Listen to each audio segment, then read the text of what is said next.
Tales of the Super Saiyan Simp Part 1.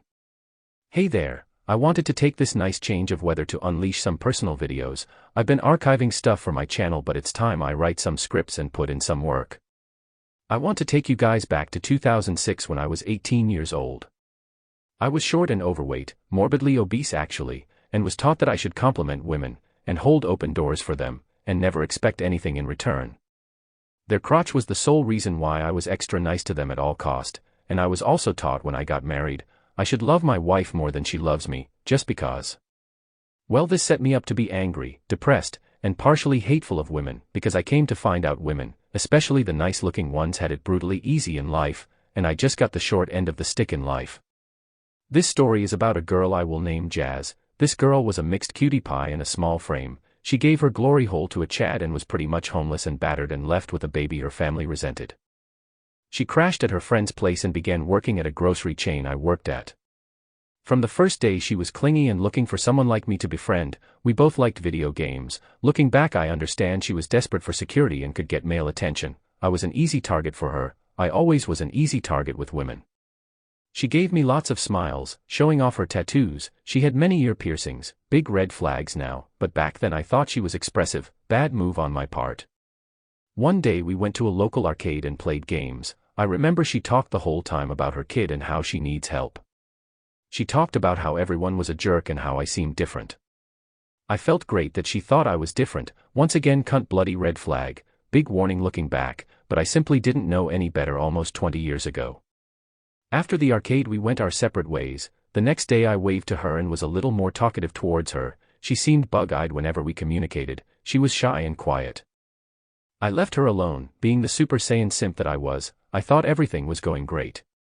Well, the following day I was called into the office at work. Jazz had filed a sexual harassment complaint against me, so apparently on her side she was freaked out by me asking her about the local arcade, and was freaked out knowing info about her kid and family life, and was freaked out with me being more talkative, even telling her goodbye and see you later before leaving work for the day. I was shocked and so hurt. The office and HR people really believed me over her. But they advised I don't speak to her ever again on working grounds or personal.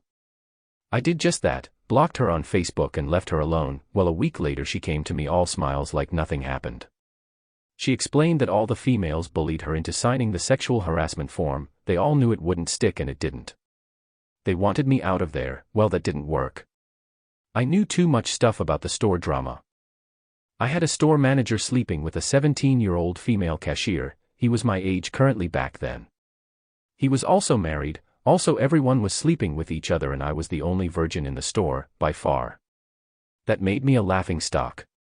Then one guy who worked in the freezer area got 3 of the female staff pregnant and he refused to pay child support, so there was a lot of chaos in that store and I wasn't playing their games. After Jazz began talking to me, and I ignored her, she was becoming clingy again. She gave me the cold shoulder during the harassment claim, but now she wanted to be my best buddy. Right after the claim didn't get me fired. Everyone was on my side. All the guys knew I wasn't that type. Jazz quit her job at the grocery chain and never sent in her 2-week notice. She was a no-show. I went on to work at the grocery chain and quit about 5 years later. Now, despite all of this, I actually forgave her. That's how much of a simp I was. I should have not been all cool about it. My name wasn't tarnished, but no one hung around me for years after that. All my coworkers hated me after that little incident, and their behavior towards me showed in front of customers. I had some female employees say I needed to die. Nothing happened to them. I was made fun of and mocked until I left the store. Well, last year while I was working at my job, I ran into Jazz. She looked horrible, like drug-addicted horrible. She said she had been through some stuff and wanted to get in touch with me. By this time Kevin Samuels, O'Shea Duke Jackson, and this very website had taught me the very things my father should have taught me. I didn't give her my number, but I smiled knowing she was worse off and her looks were beginning to fade. This was a sad story, a sad lesson, but had to be learned the hard way. We as men tend to get it when it happens to us. Very rarely do young men dodge stuff with no experience. I took a bullet in this game called life, but I lived to tell the tale. But this wasn't the last time I would find myself in an odd relationship with a damaged woman. This was when I was 18, I'm 34 going on 35. There are a couple more stories I need to unleash.